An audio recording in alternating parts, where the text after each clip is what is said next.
Hey guys, welcome back to another episode of Dynasty After Dark. We're your hosts, Calvin Timms and Dale Terry. Hit us up on Twitter at TDC_Calvin and at Dynasty_Dale. We're back wrapping up this one's coming out before the Chargers, but we recorded the Chargers first. Spoiler alert, we're back with the Las Vegas Raiders, last of the AFC West teams. And this is going to be a fun one, just going through their free agent log. It's going to be a bloodbath over here. But that said, if you haven't checked out our videos yet, we're going through all 32 teams, recapping the entire 2023 offseason for all of them, going through all the coaching changes, the player changes, the drafts, and then giving our thoughts on all of these teams. If we've put out your video and you like that one and you're listening to this one, welcome back. If we haven't put out your team yet and you're listening to this one, well, it's going to be coming here soon. Don't worry. We're dropping one of these a day the entire month of July. So that said, Dale, how we doing today? I'm doing really well. I'm excited to finally wrap up the AFC West and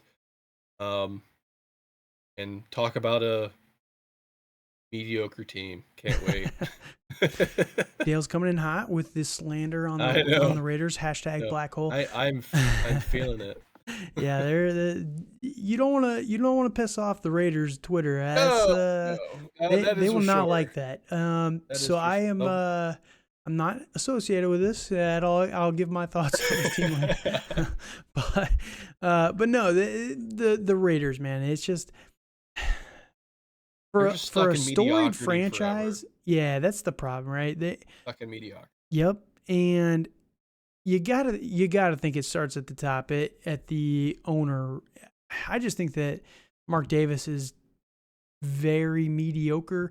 I think he's trying to chase too much what his dad was, and he needed to do his own thing, right? And that's the one problem. And yeah, it's going to be rough for them this year, and I don't really see any path to relevance for this team. So we'll get into it, but yeah, it's rough. So before we do that, please, if you are checking this out for the first time, leave a subscription to the channel, leave a comment, leave a like on the video. Takes like 10 seconds to do those. We appreciate it. Check us out on Spotify, Google, Apple, YouTube, anywhere the podcasts are found. You can find us over there as well. Spotify and YouTube, we've got the video. If you just want to listen to us talk, you've got all the other ones. So we appreciate you guys joining us, and we're going to jump in. Now, if you're coming back, you know the spiel already, but first-time listeners, the way that we break it down, we go through the coaching changes first, and we go through the free agents that they added or re-signed. Then we go through the guys that they lost, and then we kind of wrap it up with the draft and then our thoughts on all of these positional players and kind of where we see them for this season, how we would rank them internally on the Raiders and going forward. So gives us a good chance to talk about all 32 teams, all the offensive players for all 32 teams, so we're not really missing anybody specifically. But yeah, we're going to be doing this every single offseason. So if you can, leave any comments on things you like, things you'd like us to change. We appreciate all your feedback. And yeah, that said, we'll jump into it. So the good news is they didn't make any coaching staff changes. I think that's good news. I know a lot of people are talking about Josh McDaniels getting fired from this team, but they are still paying John Gruden to not be on this team for, I think, 2 more years. So it's not going to happen. Mark Davis is one of the most cash poor owners in the entire league. He does not have the money to be paying. They don't have the money to be paying John Gruden and Josh McDaniels and a third coach, because you're going to have to replace them with another guy that you're giving tens of millions of dollars a year. So it's just not going to happen until that Gruden money runs out. So, Agreed. Yeah, I think you're kind of stuck with Josh McDaniels. Now, maybe that's a good thing. Maybe it's not. I do think that Josh McDaniels has gotten a little bit of an unlucky rap. I mean, their team was okay offensively, but the problem is this roster is just rough. And you can blame some of that on Gruden and Mayock when they were over here running everything. They didn't really set Josh McDaniels up with a good roster. Now, last year they tried to make it work and it didn't work out. They finished with a 6-11 record. So that said, they flipped like half their roster. A lot of their roster. There are a lot of new faces in Vegas, and be excited, Raiders fans, because there's a lot of new faces to get used to. Yeah, it was crazy. So we were going through it, and we were trying to find a good source for all of it, but they have changed 46 players, and that 47 if you include the trade of Darren Waller before the draft. And that's just one offseason. That is insane. Bonkers. That is almost half their roster. So they lost 21 free agents. They added 25 guys. Like, that's just way too many. That is way too many. That means you have a massive problem.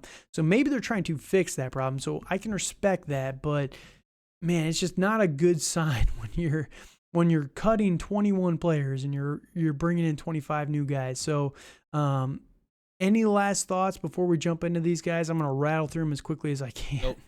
Nope. Have at it. All right. So the guys that they added or re-signed, center, Coronis Grasu, they re-signed him. Cornerback, Brandon Fakeson. I always forget how to say that guy's name. From Indy. Cornerback, David Long from the Rams, not the Raiders. Duke Shelley from Minnesota, another cornerback that they added there. They brought in Jordan Willis, defensive end from San Francisco. Re-signed Jerry Tillery, defensive tackle. John Jenkins from Miami. They re-signed Jacob Johnson, their fullback.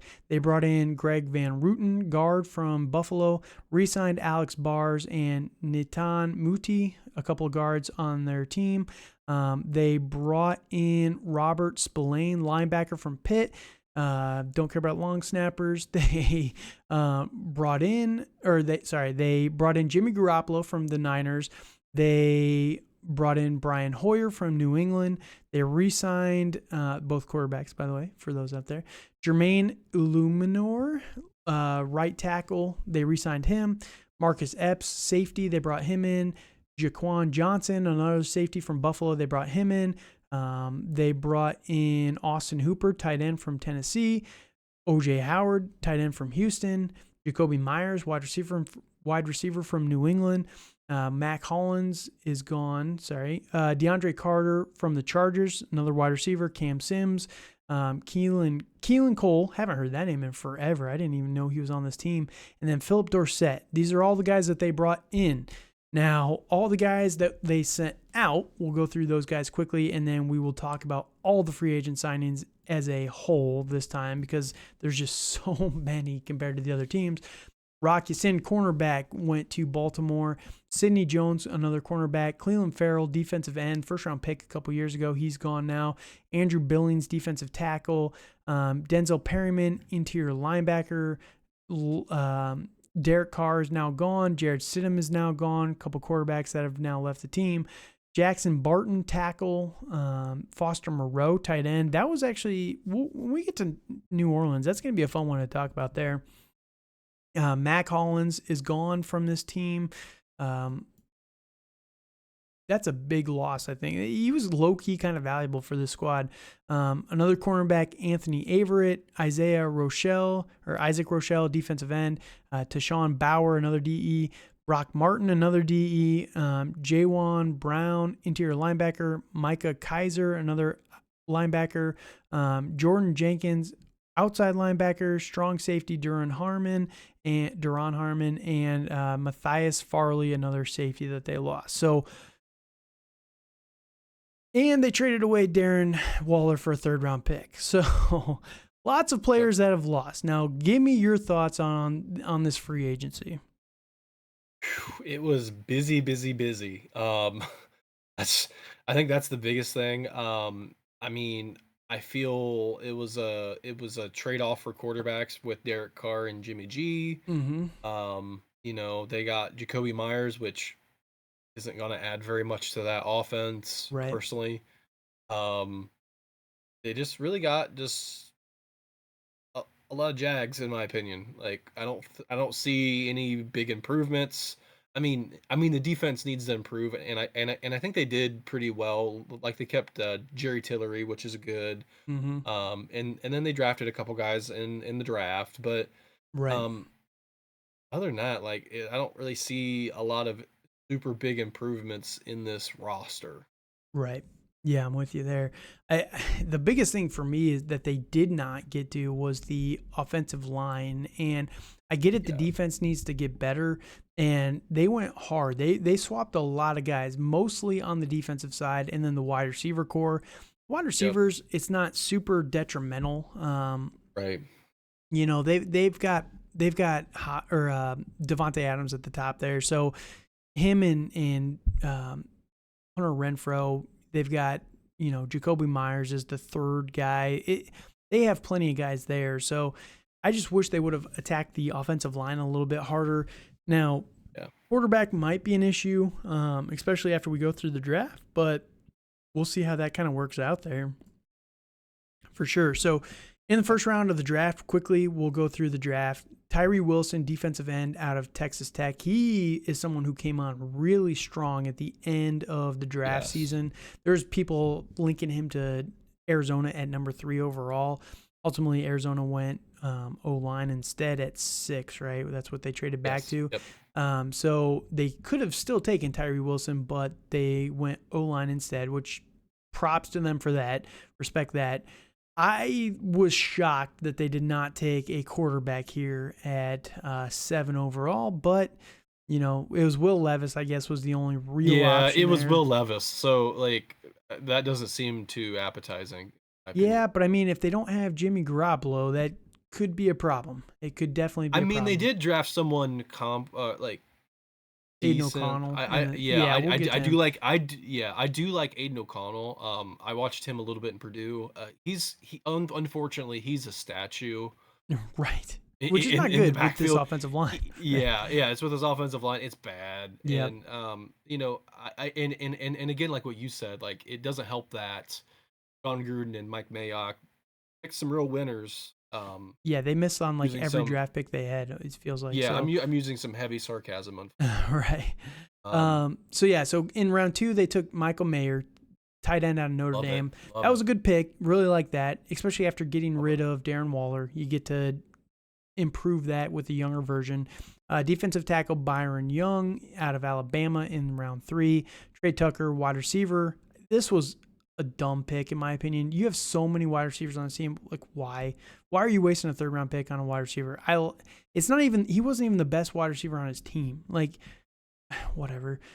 Jacorian Bennett, cornerback out of Maryland. Aiden O'Connell, you mentioned before, quarterback out of Purdue. Christopher Smith in round 5, safety out of Georgia. Then in round 6, Amari Burney, linebacker out of Florida. And then Nesta Jade Silvera, defensive Yes, tackle out of Arizona State.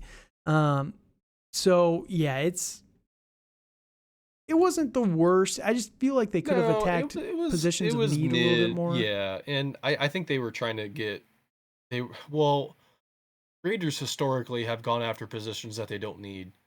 Yeah. I So mean, I like Michael so Mayer. That one made a lot of yeah, sense. oh yeah, yes, I love Michael Mayer, and I love it for this team because I think they're going to be doing a lot of dinking and dunking.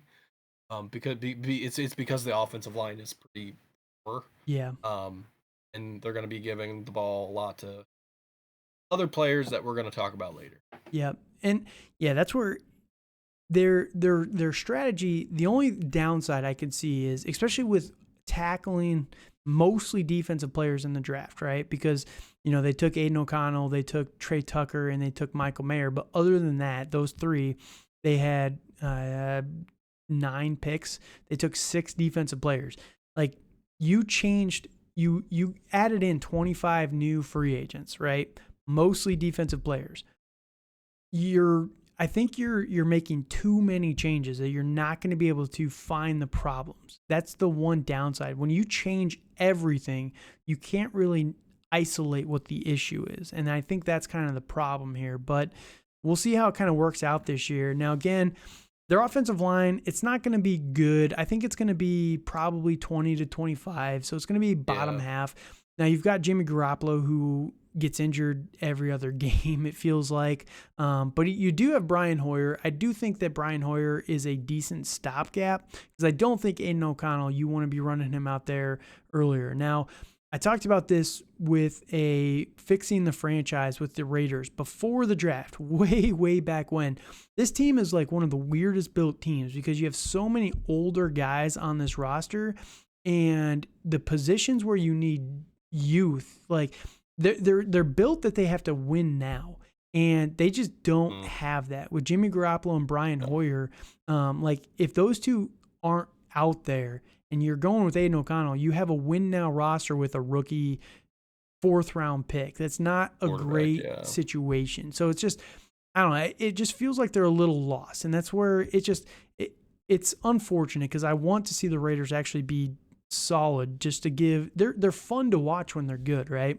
It's because it's good for the NFL when the Raiders are good. Exactly. It is honestly. Exactly. And I do agree with you that, well, I think it goes to who's running it and who is running the team. Yeah. As a whole, it's the front office and the head coach.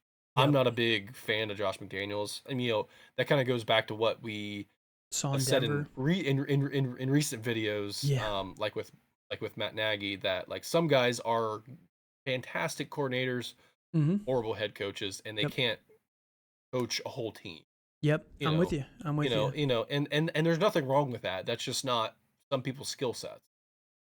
Just plain simple. So, and I don't think Jimmy G is that big of. I personally think it's a downgrade from Derek Carr. I think it's about a wash personally, but it's close. Like it's not. I don't think it's a huge difference, but it's the difference is Derek Carr could stay healthy, right?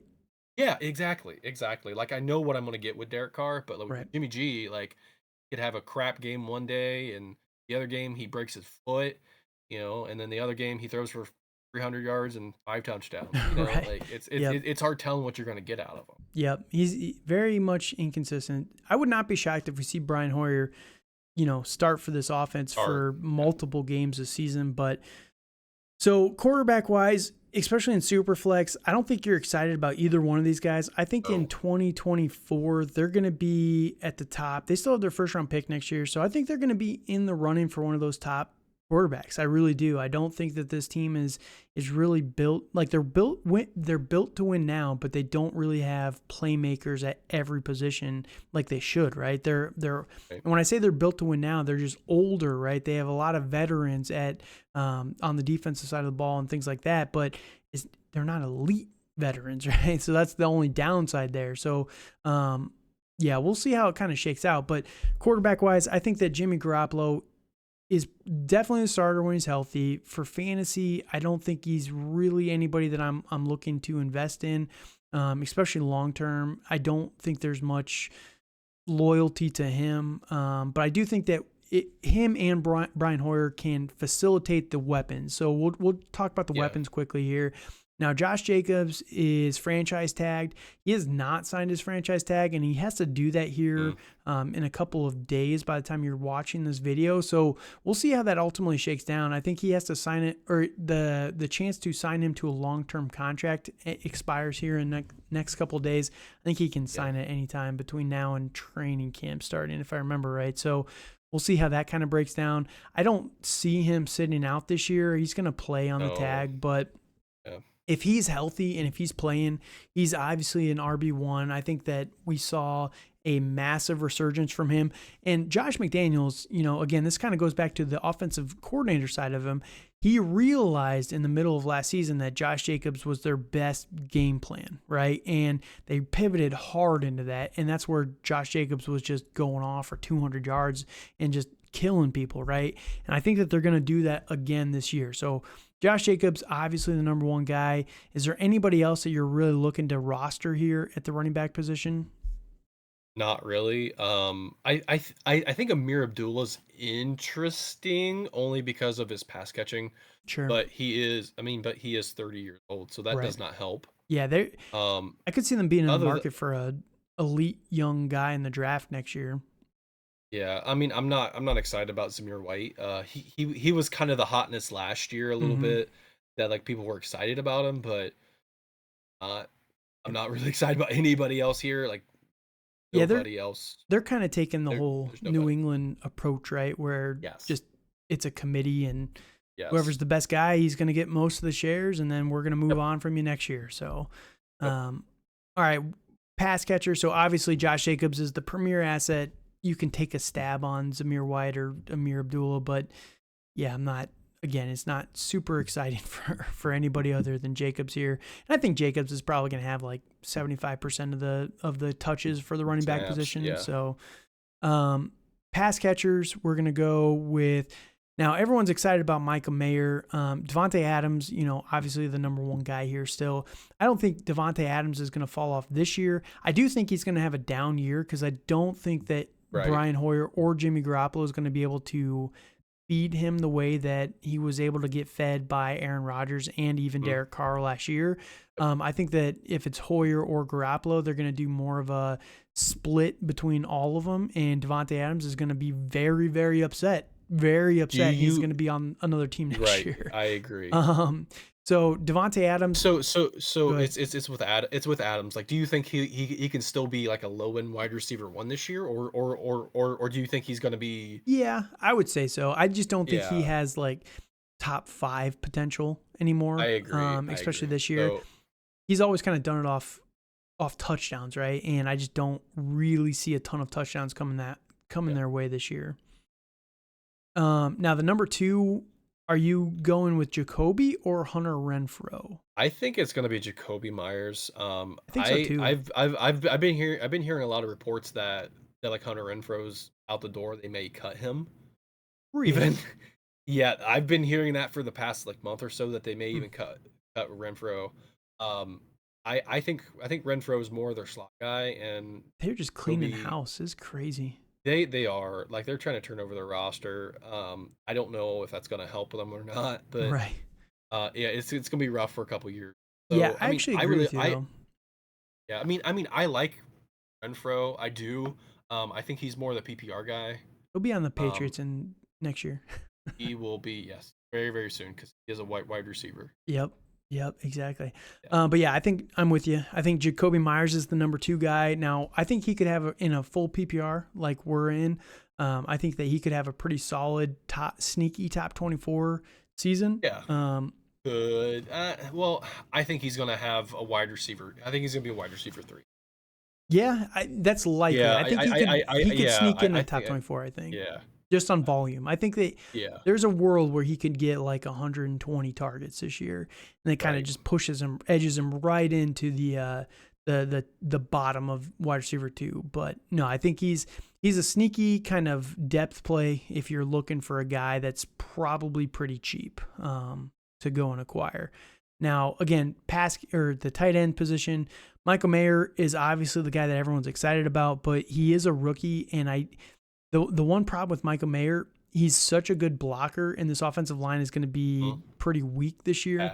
I think that they're going to use him more in line as a blocker, and him and OJ Howard, those 2 guys can block pretty well, and Austin Hooper. This is a good blocking group. I just don't think they're going to need Michael Mayer, and if they don't need him to be the guy, I don't think that you're going to want to invest heavily in him if you're needing a tight end for a couple seasons. I think you're probably 2 years away from Michael Mayer really being a fantasy relevant tight end. And it's not because of his talent. I think it's just his talent in other areas that is going to hinder him from being the primary pass catcher.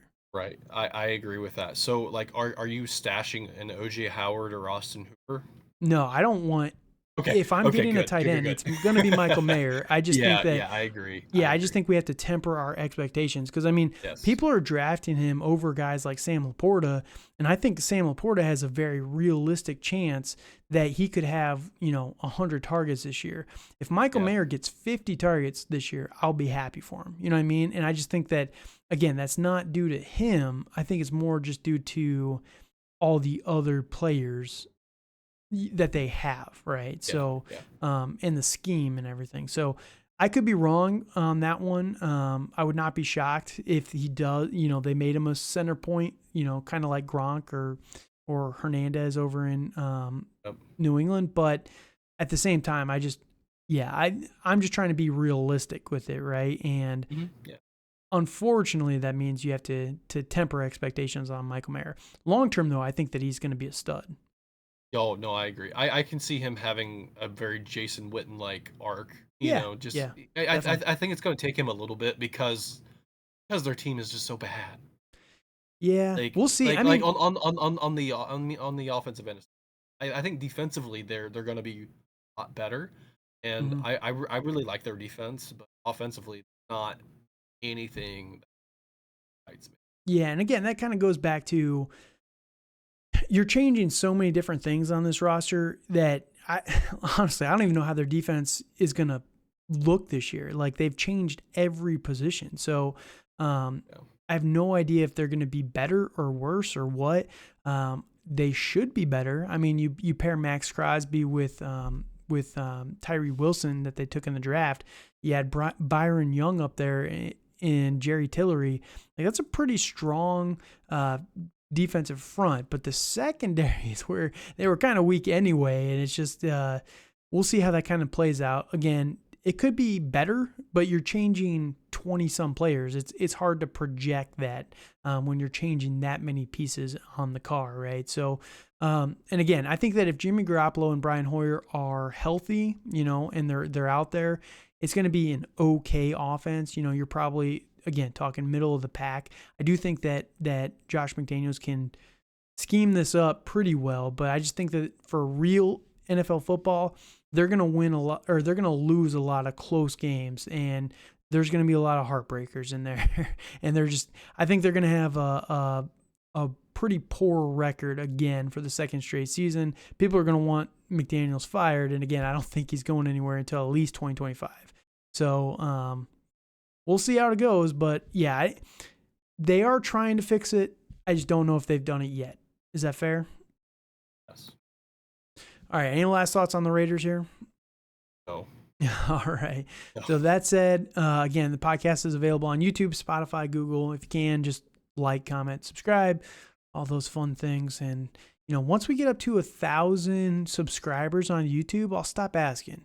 So we've only got like 900 some to go. And no, we do appreciate everybody that is subscribing Absolutely. to the podcast. We do truly, truly appreciate you guys. You guys make it worth it. So thank you guys for joining us. And until next time, have a good night.